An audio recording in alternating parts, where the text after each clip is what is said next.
Activate Your Introvert, the weekly show to help leaders build performance by understanding introversion.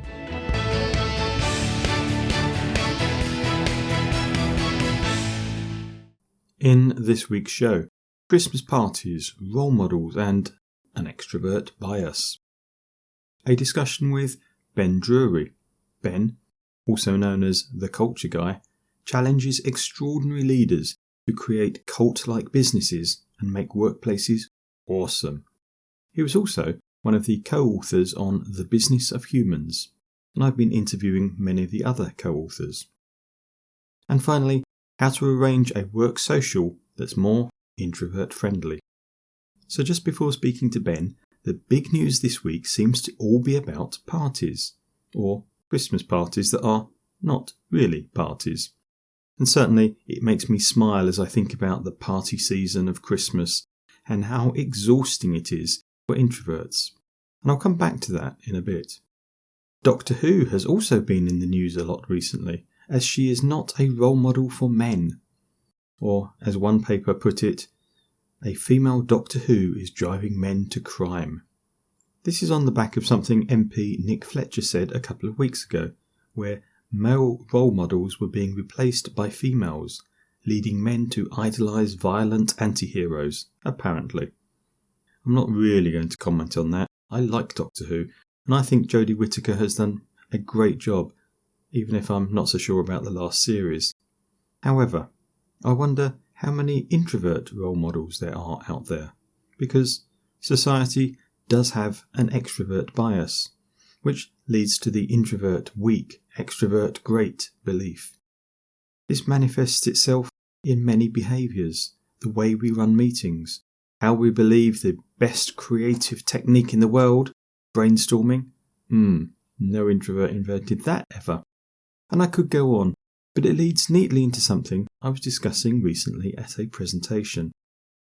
What happens when you ask somebody if they're an introvert or an extrovert? It's a reasonably straightforward question, ought to have a simple answer. An extrovert says, I'm an extrovert. But many introverts answer with something like, I'm an extroverted introvert, or I'm an introvert but I'm not weird. And then there's, well, I'm not really sure, I don't know, as a way of avoiding the question completely. Introverts often believe that they're seen negatively, and I think that's true. It's why many introverts adopt extroverted behaviours so they can remain hidden in plain sight. Although there's no reason, as both introverts and extroverts have qualities that all companies need. They both bring things to the table, good things. In most teams, there's a mixture of both, and your role as a leader is to activate your whole team, not just the extroverts. Things you could do to help include running your meetings differently. Getting your managers a copy of Running Meetings That Make Things Happen would help there. Allowing introverts the time to answer questions. And holding back some of the louder voices in your team so you can hear the quieter ones. What have we done to make half the population uncomfortable with themselves? I don't know, although I'm not totally sure that introvert male or female role models would give the sole answer. The sole answer led me to another news item this week: sensible shoes. 2/3 of respondents to a new survey said they wore trainers to the office. The research by Shoeaholics shows that the average person owns £474 worth of trainers, which is 7 pairs. Well, I don't see how. I've got 4 pairs, but I run a lot in 2 of mine. Maybe that's less relevant to everything, and maybe it's time to go on and talk to Ben.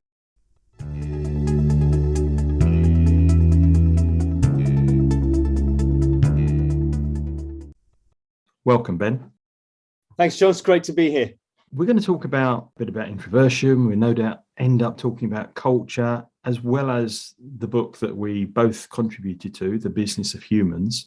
Just before we dive into that, are you an introvert, an extrovert, and probably more importantly, what does that mean to you?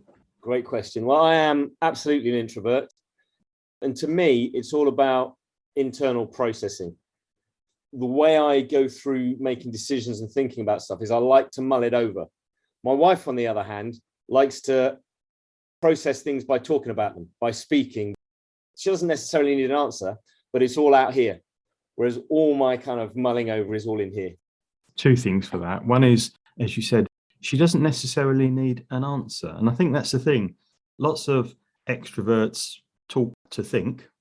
You're mulling it over inside your head. She's mulling it over by words floating around the ether. It can be very confusing, of course, because if you're listening, I guess she goes through these phases where she's saying one thing and then thinking, like we all do, thinking in our heads, but we'll jump around until we settle down our views. That must be confusing to listen to. There's two things that I'm aware of, having lived with her for 20 years. There's two things I'm always aware of. One, I need to ask whether she's in solution mode and she wants me to contribute.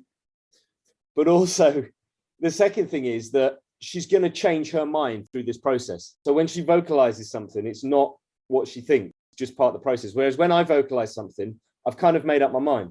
And so I have to learn to cope with that apparent changing of mind. That's a really interesting impact of introversion that not many people jump up and down and talk about. So thank you for that. How well do you think business leaders understand introversion and perhaps the implications of what we've just been talking about? It's interesting. So I think most people know that there is a difference and it exists. But like you say, actually, it's the impact and the behaviors and how they deal with it within their organization that I don't think there's enough training on. I don't think there's enough to understand that actually introverts and extroverts sometimes need different things. They need different ways of communicating. They need different spaces to process things. And we don't have enough training with leaders. And there are leaders out there, good leaders, that I think instinctively look at individuals and deal with individuals on an individual basis. And they, by default, that means that they give them what they need, whether they're an introvert or an extrovert. But a lot of leaders have, this is blanketly how I'm going to deal with people. And what do you think would be the benefit if those people had a better understanding? It's really interesting because this comes into the concept of culture and the concept of actually leadership is not being about control. It's about creating a space where people can have autonomy to do the work you want them to do within a framework, how they want to do it. And when we get leaders that release us to do our best work, they treat people differently. They create that opportunity for people to do the best, and they leave you to do it in the way that you want to do it, within a framework and within an understanding and within an ultimate goal that you want to get to. Whereas poor leaders tend to try and control everything. And that's when we have this problem that not everybody's the same. Not everybody does their best work in the same way or with the same structures. So The Business of Humans is a book that I know that both you and I contributed to. I think it was a great book, and I'm sitting there thinking at the moment of going, I'm going to order a load for Christmas and send to people. But it was a great book about business and real people. Tell us a bit about your chapter.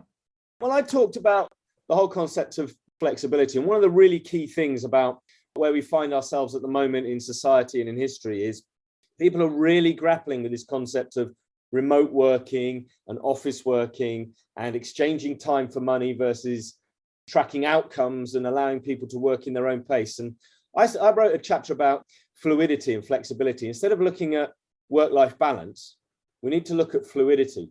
Some days I'm going to work 4 hours and I'm going to have a massively long lunch because I'm just not in the zone. The next day I'm going to do a 12-hour day to catch up. And it's going to be fluid. It's not about balance where I do 9 to 5 and then I turn off after work.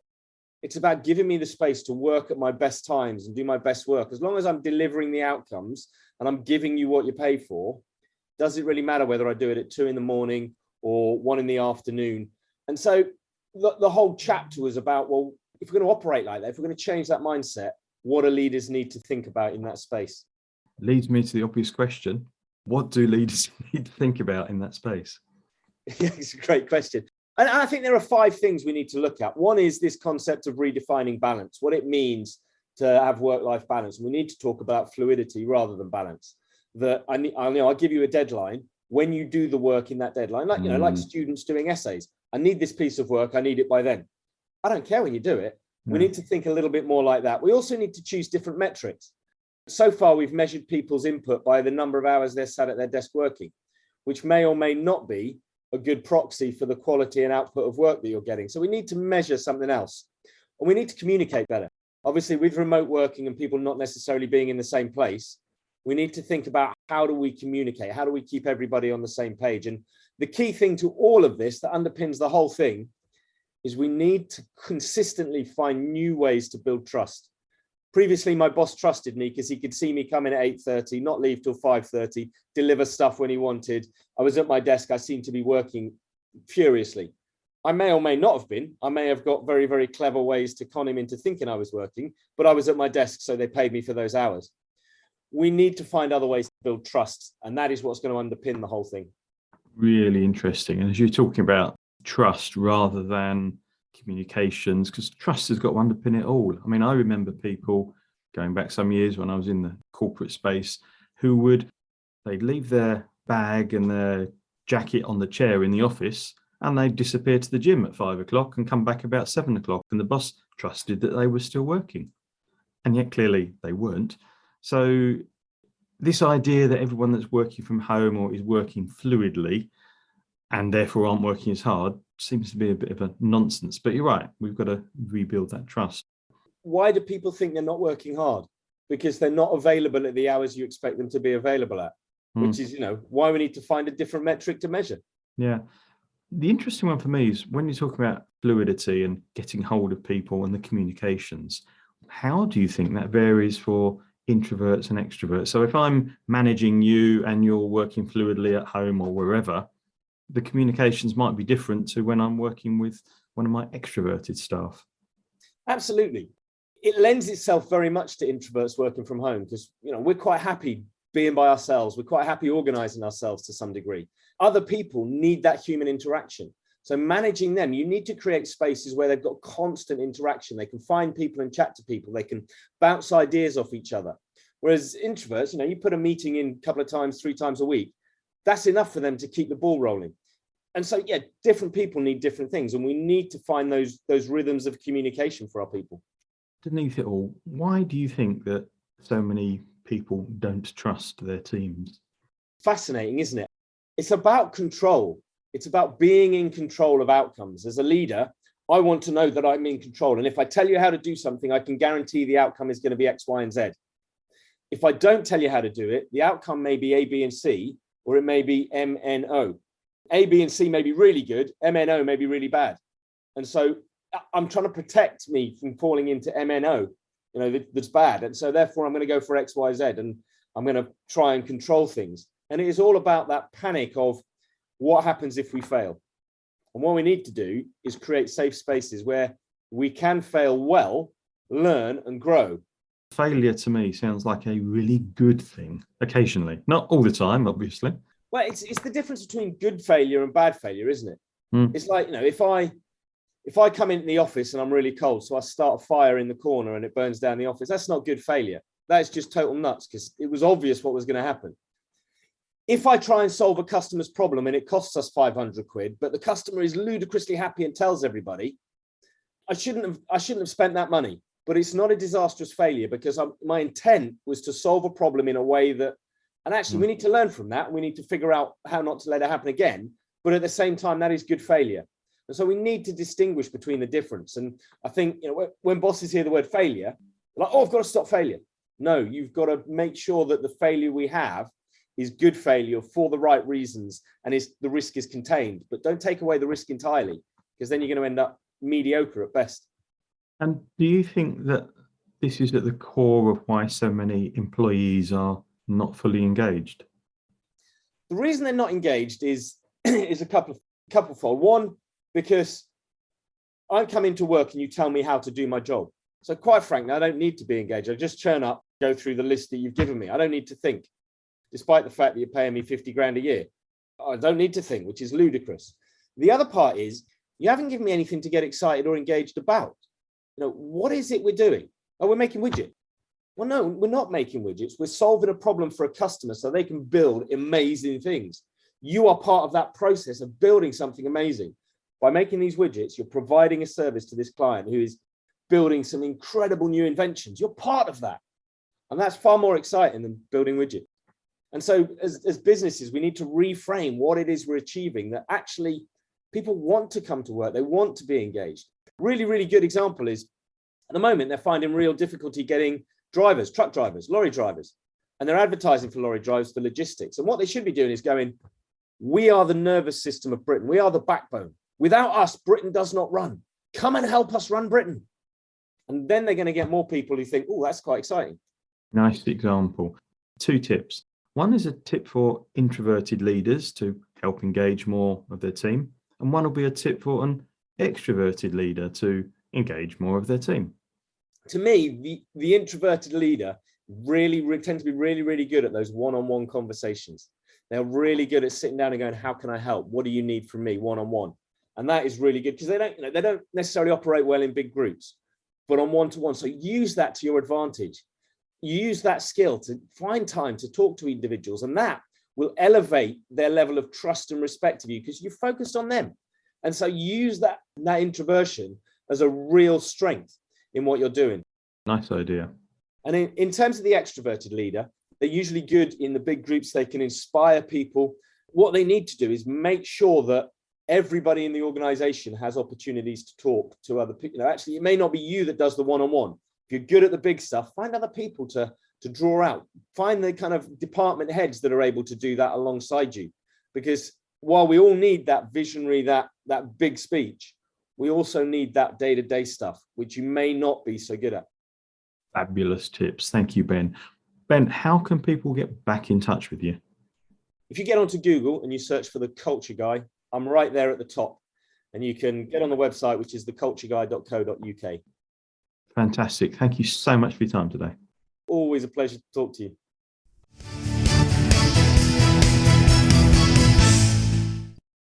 What would you like to know about introversion in business?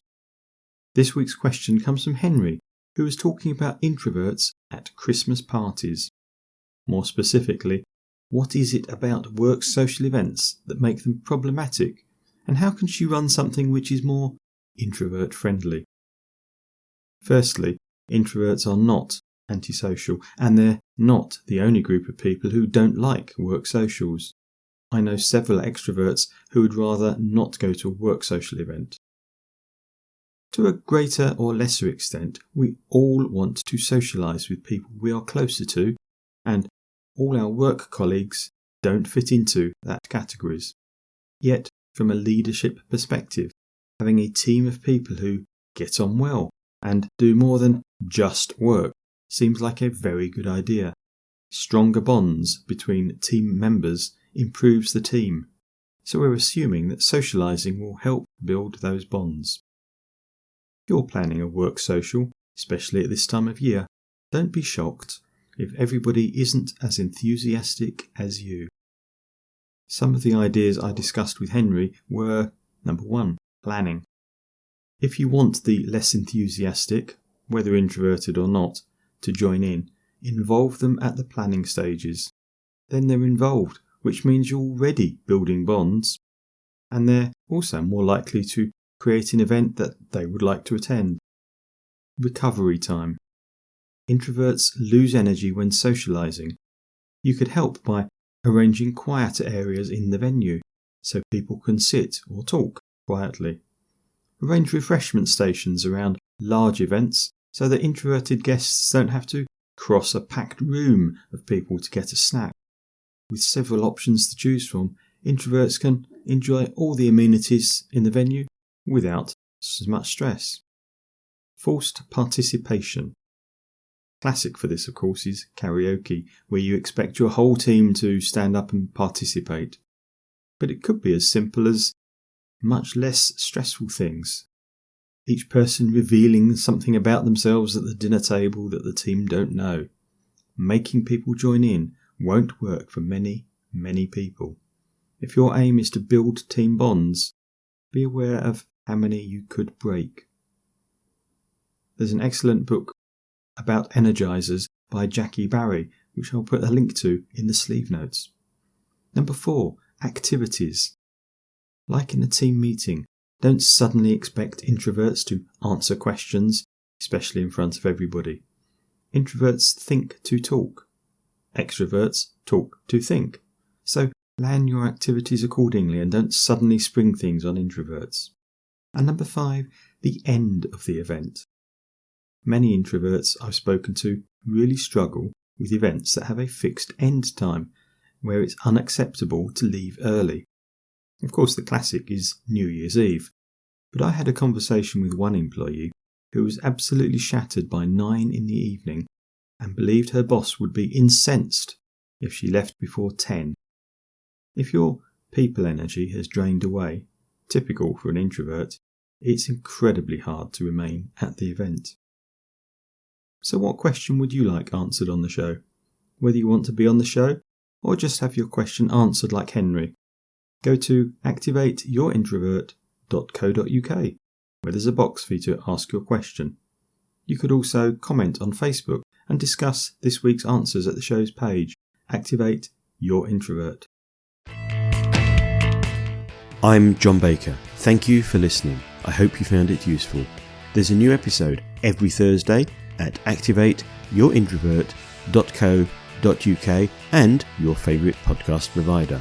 Till then, go be introversial, activating your introverts, building your business.